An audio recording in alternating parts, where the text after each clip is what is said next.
que a vara de Arão prevaleceu contra as demais cobras, mas o sinal, a coisa visível, era a mesma coisa. Então tem muita gente sendo enredada por sinais e prodígios, mas que não tem o quê?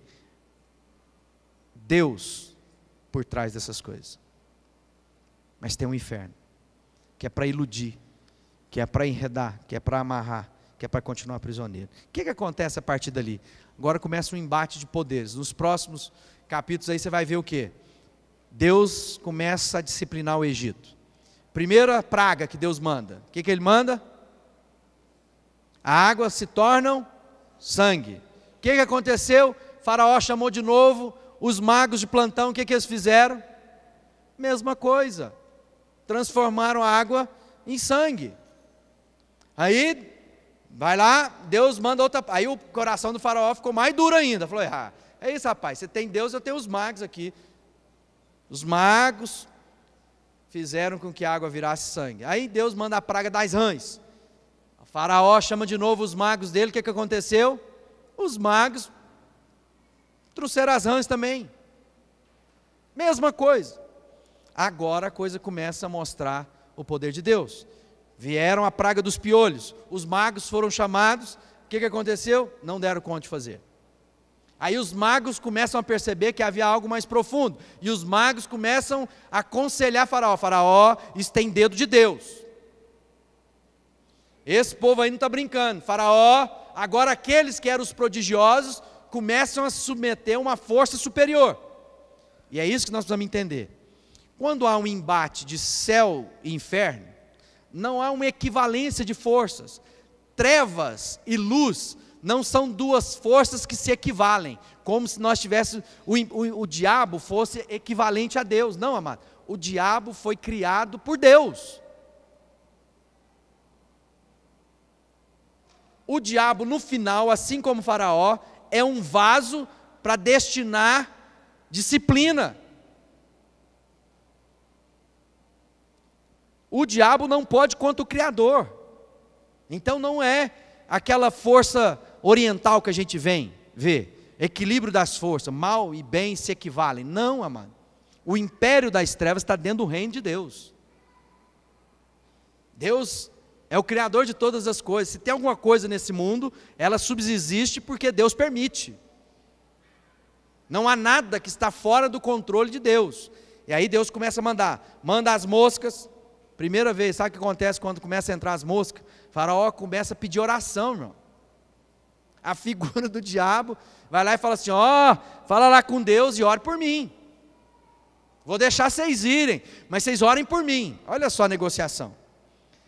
Morte dos rebanhos. O faraó não deixa aí, mata o rebanho de tudo, únicos animais que não morrem, dos israelitas. O faraó começa a ficar incomodado. Depois vem as feridas purulentas, ou seja, que as feridas cheias de pus. Inclusive agora os magos do Egito, cheio de feridas. Depois vem o granizo, que serve como advertência. Nesse instante começa a rachar a ideologia de Faraó, porque alguns começaram a perceber que eles estavam lidando com algo muito maior do que aquilo que eles tinham lidado até então.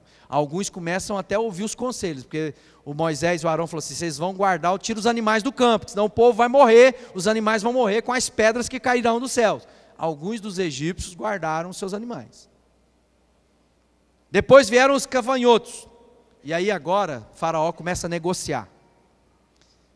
Vem as trevas, Faraó trata de negociar. Depois a gente vê a destruição através das coisas. E eu quero chegar nesse ponto para a gente encerrar.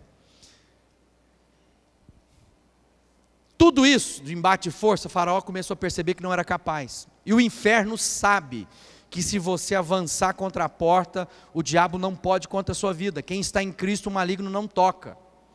O diabo é como um leão, mas não é leão, que anda ao derredor, rugindo, como fosse, mas não é.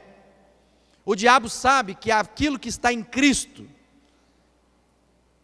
ele não é capaz de resistir e se equivaler em força. Aí o diabo agora começa a propor um negócio. E muitos de nós estão em negociação com o inferno. A primeira negociação do faraó com Moisés diz assim: tá bom, não tem jeito mesmo, mas vamos fazer o seguinte, só vão os homens, eu vou ficar com as mulheres e com os filhos.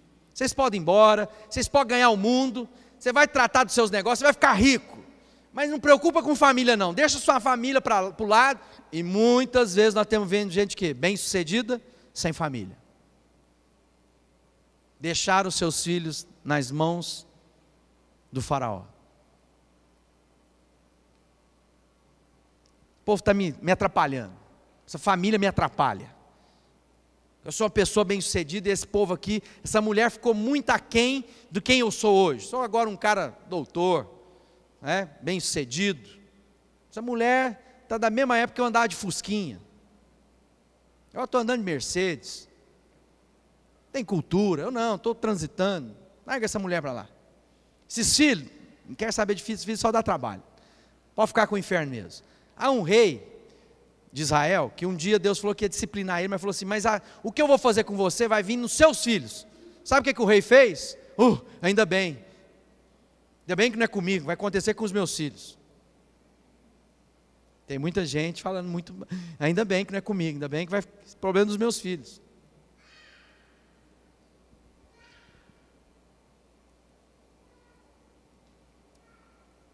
Deixe seus filhos, amado. Deixe seus filhos. Mas Deus reafirma, verso 3 do capítulo 10: deixe o meu povo saia a fim de me adorar. O inferno quer matar seus filhos, as gerações. Deus pensa em gerações. Tem muita gente negociando, deixando que... Então, por isso que eu falo, tem gente que é infiel nos dízimos. Presta atenção que é o ensinamento. Mas a vida continua prosperando. E está dizendo assim: então Deus não está ligando, porque eu estou prosperando, eu ganhei muito mais esse ano que eu ganhei o ano passado. Então essa coisa de dízimo é bobagem. O diabo está lá: não tem problema não, vou pegar seus filhos. E você está dizendo: não, mas não tem problema, depois eles cuidam da vida deles. Então muitas coisas que você está vivendo hoje, você está negociando com o inferno. Você está prorrogando coisas que precisavam ser curadas na sua vida, e você está deixando que a maldição venha sobre a vida dos seus filhos. Por isso que você vai ver muita gente rica numa geração, e outra geração pobre. O diabo não tem pressa. O diabo não importa de você ter algumas coisinhas, achando que isso é o máximo. Porque no final o diabo quer a sua alma, ele quer te separar de Deus. Então se você vai andar de carro importado ou não, isso não importa a mínima. A mínima. Porque muita gente está achando que bênção de Deus é apenas ter bens materiais, e tem muita gente rica indo para o inferno. Então bens materiais não diz nada.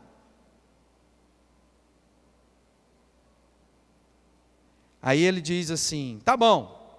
Aí vem uma praga, outra, e fala assim: tá bom, então eu vou deixar você ir com as mulheres, com os filhos, mas deixe seus bens. Aí Moisés vira de novo e fala assim: ô faraó, você não está entendendo. Para mim adorar a Deus, agora presta atenção para que servem os meus bens e os seus bens.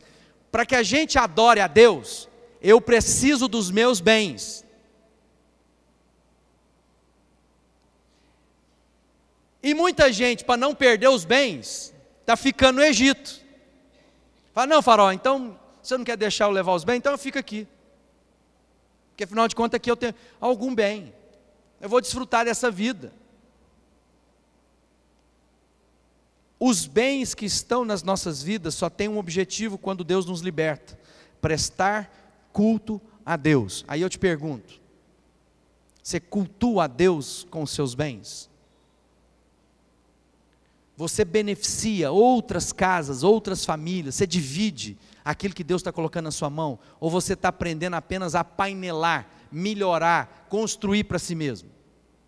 Você tem repartido mais a cada ano que passa ou menos?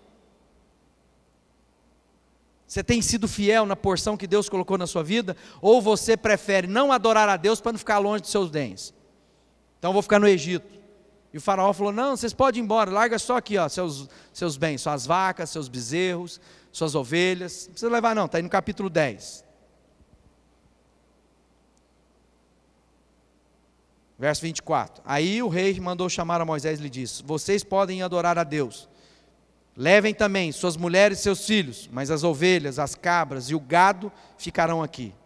Moisés respondeu, nesse caso o Senhor deveria nos dar os animais para oferecermos em sacrifício e queimarmos em honra do Senhor nosso Deus. Nós não queremos isso, nós vamos levar também os animais e não ficará nenhum, pois temos de escolher alguns para usá-los na adoração a Deus, o Senhor. Algumas versões dizem, nós precisamos do nosso bem para adorar a Deus. E algumas versões dizem, não vou deixar nenhum casco, e outras falam, nenhuma unha no Egito. Mas às vezes a gente pensa que a gente vai levar do Egito para o benefício próprio, como se Deus quisesse apenas beneficiar a minha vida. Mas o que Moisés está dizendo aqui é o quê? Vocês vão levar nós vamos levar os bens, porque nós queremos adorar a Deus. Você quer plenitude de libertação na sua vida, mano? Quem Deus é, o encontro íntimo com Deus, a sua missão de vida, a resistência quando as coisas arrocharem para o seu lado, e você entender que não vai negociar nada, nem a respeito da sua família, nem a respeito dos seus bens. E que você vai se manter fiel à promessa que Deus fez, que Ele que fez a promessa, e Ele vai cumprir. E aí quando a gente vê no capítulo 12, verso 12, ele diz, você vai pegar um cordeiro, vai pintar os umbrais da sua casa, e o anjo da morte não vai visitar a sua casa. É a Páscoa. Aí que nós comemoramos a Páscoa. Então, a única forma da minha vida e da sua vida, vivemos em liberdade que Deus tem para nós, é quando o sangue do cordeiro estiver guardando a minha casa, os meus bens e a minha família. Como? Fidelidade. Fidelidade na missão, porque tem muita gente tão ocupada com os bens, que não tem missão nenhuma. Se você perguntar, quem fala assim, não sei, estou vivendo. Acho bom de ganhar dinheiro, acho bom de estudar. A Bíblia diz que muito estudar é canseiro e enfado, então no final não serve para nada também. Mas tem que estudar, mas com o objetivo certo. E em Deuteronômio 28, 2 diz assim, e todas essas bênçãos virão sobre ti e te alcançarão, quando ouvirdes a voz do Senhor teu Deus. Amados, você tem ouvido a voz de Deus para te libertar? Você tem ouvido a voz de Deus para te orientar na sua missão? Você tem ouvido a voz de Deus quando parece que o inferno inteiro está querendo te destruir? Se você não tem missão, você vai fracassar pelo caminho. Se você não tiver conhecimento de quem Deus é, você vai fracassar pelo caminho. Se você não for forte e corajoso, você vai fracassar pelo caminho. Por isso que a Bíblia diz assim para a gente, diga ao fraco, eu sou forte. Eu tenho a consciência da minha fragilidade, mas eu tenho a minha esperança naquele que pode todas as coisas. Então eu posso ser fortalecido em Deus que me chamou. Eu queria orar pela sua vida agora. Por aqueles que querem entregar a sua vida para ficarem livres da opressão do inferno. O livro de Deus diz que nós éramos escravos do pecado, e ele dominava sobre nós. Então prostituir era algo que eu não podia resistir, porque prostituição era uma armadilha do inferno. Mentir, ninguém podia resistir, porque era uma armadilha e uma condição da minha vida. O inferno me dominava. Uma vez agora em Cristo, essas coisas não me dominam mais. Eu posso fazer a vontade de Deus plena. Eu posso ser curado.